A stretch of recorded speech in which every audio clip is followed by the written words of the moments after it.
La première astuce concerne l'intégration de coefficients dans la formule de pondération de la criticité. Dans les exemples présentés, la criticité est calculée à partir de 3 critères, la gravité, la fréquence et la maîtrise. Chacun de ces critères est évalué de 1 à 3. Prenons l'exemple de 2 calculs de criticité. Le premier avec une gravité de 1, une fréquence de 2, une maîtrise de 3. Nous aurons donc une criticité de 6. Le deuxième avec une gravité de 3, une fréquence de 1, une maîtrise de 2, ça donnera également une criticité de 6. Nous pourrions mettre en place un coefficient afin de renforcer le poids de certains critères, par exemple un critère de gravité qui pèserait plus que d'autres ou qui, pour certains processus ou certaines analyses, mériterait de peser plus que l'autre. Bien évidemment, si nous ajoutons un coefficient multiplicateur, prenons l'exemple ici d'un coefficient de 2 pour la gravité, vous le voyez, multiplier la gravité par 2 et multiplier par la fréquence et par la maîtrise ne change pas grand-chose. La criticité numéro 1 dans ce calcul est à 12, la criticité numéro 2 est à 12. Nous n'avons fait que multiplier par 2 l'ensemble du calcul de criticité. La méthode la plus efficace consiste à placer ce coefficient en facteur. Par exemple, si nous souhaitons renforcer le poids de la gravité sera à la puissance du coefficient. Là, par exemple, une gravité puissance 2, facteur de 2. Ainsi, la première criticité, qui avait une gravité de 1, demeure sur une note de 6. Le deuxième critère, qui avait une gravité de 3, obtient donc un résultat de 18. Ainsi, placer les coefficients en tant que facteurs des notes de gravité, ou de fréquence, ou de maîtrise, permet de mettre en valeur ou de renforcer le poids de certains critères par rapport à d'autres.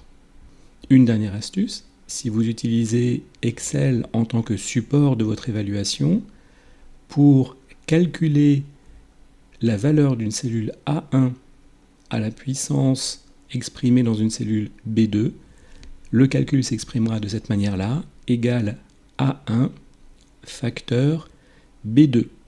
L'opérateur est cette petite flèche orientée vers le haut. Truc et astuce numéro 2, cela concerne les grilles de critères et les échelles de cotation. Dans les exemples présentés, la criticité est calculée sur des critères de gravité, de fréquence, de maîtrise. Il est intéressant de savoir que parfois, au lieu de gravité, on rencontre l'impact, c'est la même chose. La fréquence est parfois appelée occurrence ou probabilité. Parfois également, la maîtrise est remplacée par un critère de détection. C'est légèrement différent. La maîtrise était le critère de maîtrise du risque, ou de l'ensemble des phénomènes conduisant à maîtriser ou à réduire l'apparition de ce risque. Le critère détection, lui, est plutôt un critère de capacité à réagir au plus vite possible si le phénomène se produit. Néanmoins, son utilisation reste la même dans le calcul de criticité. Nous avons choisi 3 critères, nous aurions pu en prendre d'autres. Pour exemple, le calcul de risque de Thomasia, dans le cadre de son système de management de la qualité, repose sur 4 critères. La pérennité, l'impact du risque sur la pérennité de l'entreprise, le développement, l'impact du risque sur sa capacité à se développer, à se projeter dans le futur, avoir les moyens de se développer, la probabilité et la détectabilité, qui ressemble beaucoup à la détection que l'on a vue précédemment, la capacité à identifier dès que le risque se manifeste ou commence à se manifester. Dans un outil récent de gestion de projet que nous avons déployé chez un client, le risque était calculé sur 5 critères, 3 relatifs à l'impact, impact économique, impact en termes d'organisation, impact sur l'image du risque, et 2 critères de probabilité et de maîtrise qui sont exactement les mêmes que ceux que nous avons évoqués jusqu'à présent. Concernant les niveaux de criticité, nous avons proposé une échelle simple sur 3 critères, 1, 2, 3, qui nous conduit à avoir 10 notes potentielles de 1 à 27. Cela est déjà largement suffisant pour analyser, pour pouvoir comparer, voire pour définir les seuils de décision par rapport au risque. Dans certains cas, d'autres niveaux de critères peuvent être définis, par exemple 1, 3, 5, qui conduit toujours à avoir 10 notes possibles, 10 criticités possibles. Elles sont simplement sur une échelle de valeur plus grande, cette fois-ci de 1 à 125. Il est également possible de ne pas se limiter à 3 niveaux de criticité, d'en prendre 4, peut-être plus, Si l'on prend l'exemple de niveau de criticité 1, 3, 5, 10, c'est cette fois-ci 20 valeurs sur une échelle allant de 1 à 1000 qui potentiellement peuvent donc illustrer la criticité. Dans certains cas, pour des raisons de calcul là aussi, la criticité sera évaluée selon une échelle A, B, C, D à laquelle un pourcentage sera attribué. Par exemple, A représentant 100%, B 80%, C 50% et D 10%. Et c'est la multiplication des critères les uns par rapport aux autres, des pourcentages, qui va donner un pourcentage de risque qui sera compris entre 1% et 100%. Ce qui est essentiel à retenir, c'est que, outre la gravité, qui est vraiment un critère important, la gravité, l'impact, qui est un critère essentiel, vous pouvez tout à fait définir vos propres critères et adapter les échelles possibles pour chacun des critères à vos habitudes, à vos expériences ou à ce qui semble marcher le mieux dans la différenciation des risques importants et des risques moins importants dans le cadre de votre mise en œuvre de la gestion des risques et opportunités. Le truc et astuce numéro 3 est le plus simple et le plus court. Si, comme dans les exemples abordés lors de cette formation, vous souhaitez représenter la répartition des risques, il est intéressant, comme sur ce graphique, de représenter par exemple en couleur la situation des risques, des niveaux de risque, et à l'aide d'une deuxième représentation ici en pointillé, cette même situation après mise en œuvre des actions. Ainsi, il est donc possible de calculer la criticité avant, la criticité après, la répartition des risques avant et des risques après, qui est une manière de pouvoir démontrer l'amélioration, la désensibilisation par rapport au risque. En fait de trucs et astuces, il s'agit d'un rappel méthodologique. Deux de ces points méritent d'être clairement différenciés l'un de l'autre. Il s'agit d'abord d'identifier, nous l'avons vu, les risques de manière la plus exhaustive possible, en tout cas la plus complète, surtout sans aucune considération de pondération. La pondération vient dans un second temps. Pourquoi ? Eh bien parce que lors d'un groupe de travail, par exemple, aborder un risque qui pourrait sembler, on le voit là ici pour les effectifs insuffisants, un risque tout à fait mineur, peut conduire dans certains cas le groupe à se censurer tout seul et à ne pas enregistrer, à ne pas conserver ce risque.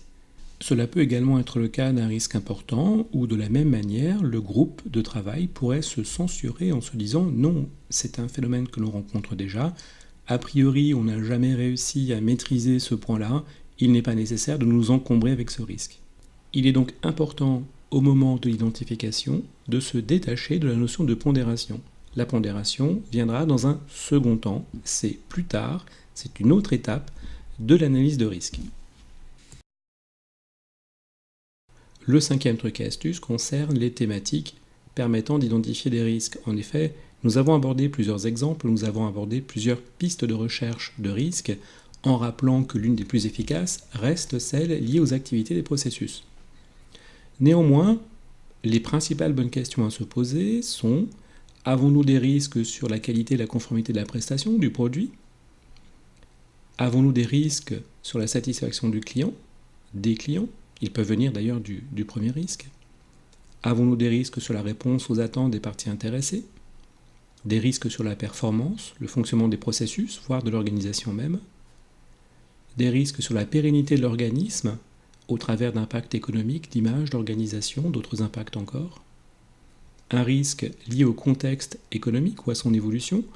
Nous l'avons déjà dit, il n'est pas évident de maîtriser, voire il n'est pas possible de maîtriser le contexte. Cependant, le suivre et s'interroger est déjà un premier pas en termes de maîtrise en interne. Un risque sur les évolutions technologiques, le métier que nous connaissons, les compétences que nous avons, sont-elles encore suffisantes ? Un risque sur les projets stratégiques, un risque sur le développement. Nous nous projetons dans l'avenir. Y a-t-il des risques par rapport à ce que nous engageons ou par rapport aux stratégies que nous mettons en œuvre ? Éventuellement, si nous interrogeons ces 8 questions par rapport au processus, toutes les questions ne résondront pas de la même manière selon qu'il s'agit de processus de management, de processus opérationnel ou de processus support. Sixième et dernière astuce, elle aurait pu être la première du reste, face à cet ensemble d'outils, de méthodes, d'exemples, de pistes pour analyser les risques et les opportunités, que mettre en œuvre au minimum pour que déjà le système de management de la qualité soit recevable par rapport à cette exigence de maîtrise des risques et des opportunités. Alors faisons simple, si vous souhaitez mettre en place un minimum, en premier lieu, il faut lister les risques au regard de chaque activité, de chaque processus. Voilà, c'est tout. Commençons uniquement par ce point d'entrée. Puis, il faut pondérer chacun des risques à partir d'une échelle toute simple. Nous vous proposons de conserver la criticité gravité, fréquence, maîtrise sur une échelle 1, 2, 3. Voilà, c'est tout. Ensuite, identifier les actions ou les acceptations pour les risques supérieurs au seuil raisonnable, le seuil raisonnable pouvant être, pourquoi pas, la moyenne entre 1 et 27, le juste milieu. Suivre ces actions, les intégrer dans le cadre de votre plan d'action, dans le cadre de votre dynamique d'amélioration. Enfin, présenter les niveaux de risque avant, après, éventuellement les risques qui sont à accepter en revue de direction. Voilà. En 5 étapes, relativement rapidement, vous aurez répondu à cette exigence.